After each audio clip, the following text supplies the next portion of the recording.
Florentino Pérez fait taire les rumeurs et conclut la première signature du Real Madrid pour 2024. Timo Werner ne veut complètement pas entendre parler du Real Madrid. José Luis explique les raisons pour lesquelles le Real Madrid ne va pas faire de signature lors de ce mercato de janvier. Le squad du Real Madrid, je vous donne mon 11 de départ face à l'équipe de Cadiz. Le match qui se jouera demain. Alors restez scotché cette vidéo pour ne manquer aucune partie. Salut et bienvenue sur Actu Sport Live, moi c'est Wilfried. Ici je parle Real Madrid, je vous donne les actualités du Real Madrid, je vous donne mes avis concernant le Real Madrid. Alors si c'est un sujet qui t'intéresse, abonne-toi et active la cloche de notification pour ne manquer aucune de mes prochaines vidéos. Alors je vais entrer directement dans le vif du sujet. Florentino Pérez a fait taire les doutes concernant le mercato du Real Madrid et a conclu sa première recrue pour le mercato. Il s'agit ici de Joselu Mato, qui je rappelle a gagné le prix Zara, le récompensant comme le joueur le plus décisif, le joueur espagnol le plus décisif de la saison dernière. Et jusqu'à présent, depuis son arrivée au Real Madrid, Joselu est notamment arrivé comme remplaçant derrière celui qui devait potentiellement remplacer Karim Benzema. Ça devait être soit Kylian Mbappé ou Erling Haaland selon le mercato dernier.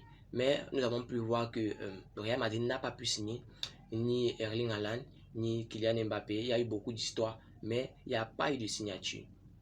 Le Real Madrid doit dû maintenant se contenter de Joselu Mato depuis le début de saison jusqu'à présent en tant que position là de numéro 9 ou position de pointeur dans cette équipe du Real Madrid. Et jusqu'à présent, Joselu Mato a su répondre aux attentes des supporters madrilènes et notamment du staff ou du président du Real Madrid qui ont finalement décidé de le récompenser de cela. Et je veux aussi rappeler que Joselu Mato est venu au Real Madrid en prêt de l'Espagnol et le Real Madrid a voulu maintenant le récompenser de ses bons et loyaux services en le signant définitivement. Il était en prêt avec option d'achat. L'Espagnol ne va pas pouvoir poser le problème parce que lors du prêt, le Real Madrid a mis une option d'achat qui se fixait à 1,5 million d'euros pour Joselu Mato. Et on va donc voir Joselu Mato au Real Madrid pour un petit bout de temps ou bien un bon moment maintenant parce que le Real Madrid a pris son choix. Ils ont décidé de signer définitivement Joselu Mato pour cette équipe là du Real Madrid. Alors restez scotché pour plus d'informations concernant ce dossier là parce que je sens que c'est un dossier qui sera hot et qui aura beaucoup d'informations concernant ce Joselu Mato là. J'avais déjà dit ici hier, j'ai parlé de Joselu Mato comme si je savais et aujourd'hui la nouvelle est sortie que le Real Madrid va en fait activer son option d'achat qui a eu lors du prêt et ils vont l'acheter à cette équipe d'Espagnols pour 1,5 million d'euros. Je vais notamment dire que 1,5 million d'euros là qui est son prix d'achat est notamment une petite somme voyant toute la contribution qu'il a déjà amené à cette équipe du Real Madrid depuis qu'il a signé. Nous savons que Joselu Mato jusqu'à présent depuis cette saison en fait s'est déjà imposé comme un joueur important pour ce squad là du Real Madrid puisqu'il n'y a pas d'autre pointeur que lui et jusqu'à présent selon les attentes du Real Madrid qui le prenait comme remplaçant, il répond carrément aux attentes du Real Madrid présentement et le Real a décidé de le récompenser notamment pour cela et il sera donc signé et Joselu Mato sera officiellement un joueur du Real Madrid d'ici la saison prochaine. Restez scotché pour plus d'informations concernant ce dossier là parce que je sens que ce dossier sera hot, qu'il y aura encore quelques petites informations ici et là concernant Joselu Mato. Timo Werner ne veut complètement rien entendre concernant ce possible transfert là au Real Madrid. Timo Werner, lui qui est de retour à Leipzig après avoir été acheté par Chelsea en 2020 pour une somme de 60 millions d'euros, le RB Leipzig l'est récupéré pour 3 fois moins. Nous savons tous ce que traverse Chelsea maintenant. Ça fait peut-être quelques années maintenant que Chelsea traverse une super mauvaise phase, peut-être la plus mauvaise phase de toute son histoire. Cette équipe de Chelsea là qui n'arrive plus à enchaîner les victoires comme nous pouvions le voir il y a quelques années. Timo Werner de retour au RB Leipzig, il aurait peut-être souhaité un autre retour à Leipzig, mais il est de retour comme remplaçant et depuis lors il n'a joué que à peine 700 minutes avec cette équipe du RB Leipzig là, ne marquant que une petite somme de 2 buts effectuant une seule passe décisive. Lui, qui est pourtant le meilleur buteur de l'histoire de ce club-là, c'est pas vraiment une bonne histoire pour lui. Bien, c'est pas vraiment une bonne passe pour lui présentement. Lui qui est remplacé par Openda et Xavi Simon. Eux qui brillent déjà, qui brillent en fait depuis leur signature dans cette équipe du RB Leipzig. Présentement, Timo Werner est sur le banc. Il a décidé de plutôt bagarrer pour arracher sa place de titulaire dans cette équipe-là du RB Leipzig. Lui qui était déjà un titulaire incontesté dans cette équipe du RB Leipzig. Et j'ai même rappelé tout à l'heure, c'est le meilleur buteur de l'histoire de ce club-là. Mais c'est néfaste pour lui de se retrouver dans cette situation-là, de meilleur buteur du club, ou bien de l'histoire du club, à simple remplaçant. Sinon, Timo Werner a pris sa décision. Il ne veut rien entendre concernant ce possible transfert-là au Real Madrid. Il préfère rester au RB Leipzig pour discuter notamment sa place de titulaire avec ses coachés sur la chaîne, ou bien pour ceux qui ne sont pas encore abonnés, abonnez-vous pour ne manquer aucun épisode de ce dossier-là. José Luis Sanchez a révélé la raison pour laquelle le Real Madrid ne fera pas de signature ce janvier. Selon, nous savons tous que le Real Madrid traverse l'une de ses mauvaises passes depuis des années maintenant, avec notamment presque 10 de ses cadres qui sont blessés, qui sont présentement à l'infirmerie, bien sûr, au recouvrement. Nous avons vu en début de saison Thibaut Courtois qui s'est blessé, Eder Militao.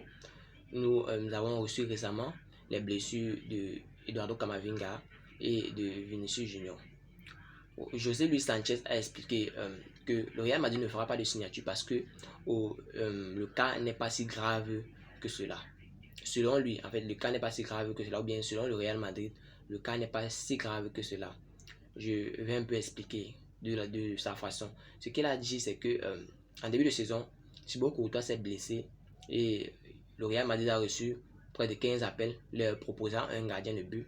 Donc, ils ont signé Kepa Arrizabalaga, qui est venu pour remplacer ce gardien-là, Thibaut Courtois, cette saison.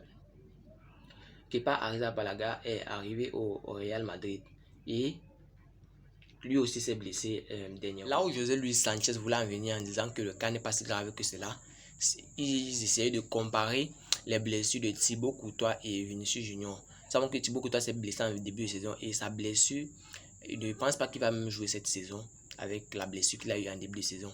Il comparait donc la blessure de Thibaut Courtois qui a conduit le Real Madrid à recruter Kepa Arrizabalaga pour le remplacer et la blessure de Vinicius Junior qui ne va durer que 2 mois. C'est la raison pour laquelle il a tenu ses propos en disant que le Real Madrid ne va pas signer de joueur cette saison, bien ce mercato de janvier là, et va plutôt attendre que le retour de Vinicius Junior et notamment d'autres de ses cracks, qui fait en sorte que Vinicius Junior sera bien de retour avant la fin de cette saison, bien avant la moitié de cette saison. Vinicius Junior sera déjà de retour pour pouvoir tenir main forte à cette équipe du Real Madrid là.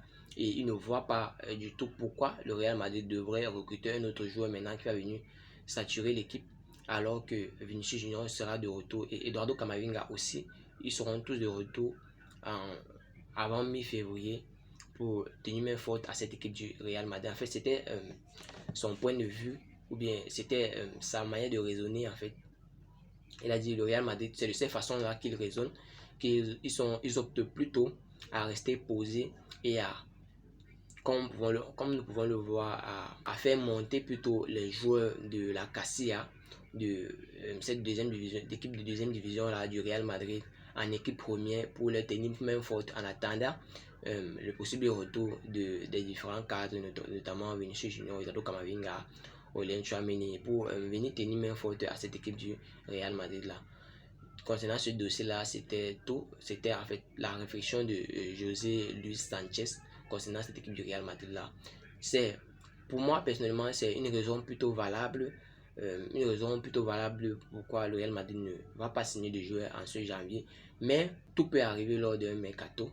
Et nous avons déjà vu lors du mercato dernier qu'on ne pensait plus que le Real Madrid allait faire un recrutement, mais à la dernière minute, ils sont retrouvés à perdre Thibaut Courtois et ont eu à recruter Kepa d'urgence pour venir le remplacer. Donc du coup, je ne vais pas beaucoup m'avancer concernant ce sujet-là.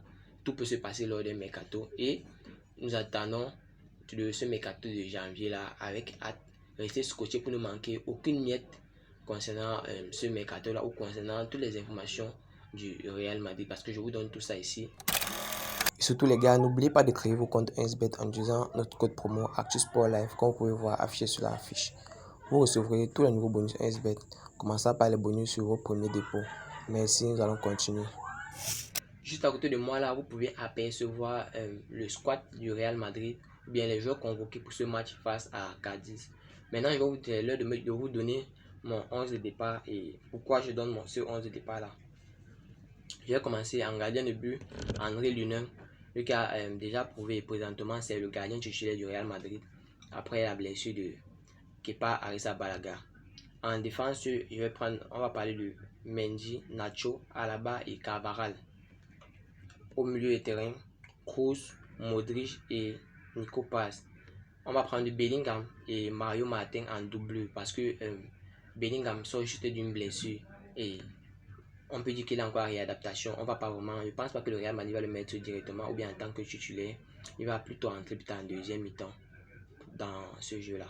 En attaque, je vais parler de la même chose, souligner la même chose que pour Bellingham. Rodrigo sera sur le banc. On va plutôt parler ici de Joselu Mato, Brahim Diaz et Valverde. Rodrigo va venir en double avec Gonzalo Garcia, comme je l'ai déjà dit hier, a été promu de la Casilla pour l'équipe première du Real Madrid.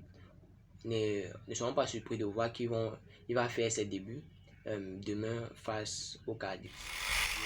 C'était tout pour cette vidéo. Si tu as suivi cette vidéo jusqu'à la fin, laisse-moi un like, ça fait plaisir, c'est gratuit. Abonne-toi et active la cloche de notification pour ne manquer aucune de mes prochaines vidéos. C'était Wilfried pour vous, ActuSportLife. Ciao, bye bye pour une prochaine vidéo.